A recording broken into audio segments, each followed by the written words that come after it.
তোমরা আগে এই ভিডিওটা দেখো।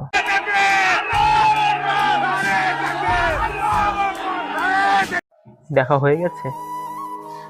এই ভিডিওটা দেখার পরেও তোমাদের গায়ে যদি শিউরে না ওঠে, তাহলে তোমাদের গায়ে মনুষ্যত্বের হাওয়া বইছে।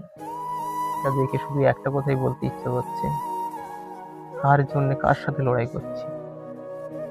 রাজা রাজার যুদ্ধকে আমরা নাম দিয়েছি ধর্মের লড়াই,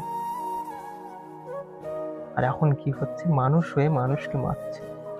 এটা কি মানুষ?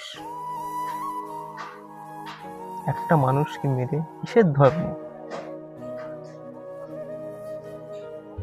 সেও তো বাঁচতে এসেছে পৃথিবীতে, তার কি দোষ ছিল? দোষ শুধু একটাই, যে সে হিন্দু হয়ে বাংলাদেশে জন্মগ্রহণ করেছে। সে যদি আজকে ইন্ডিয়ায় জন্মগ্রহণ করত, তাহলে আজকে তাকে এভাবে মরতে হতো না। এই যে কথাগুলো বললাম, তোমাদের গায়ে লাগবে না কেন জানো? কারণ ওই ছেলেটা যে মারা গেছে, ও তো তোমাদের কেউ না। তোমাদের যদি কেউ হতো তখন গিয়ে লাগতো, তখন গিয়ে তোমরা আওয়াজ উঠাতে। কিন্তু তোমরা আওয়াজ উঠাবে না, কারণ তোমাদের নিজের কেউ না। নিজের কেউ যদি হতো তখন তোমরা আওয়াজ উঠাতে।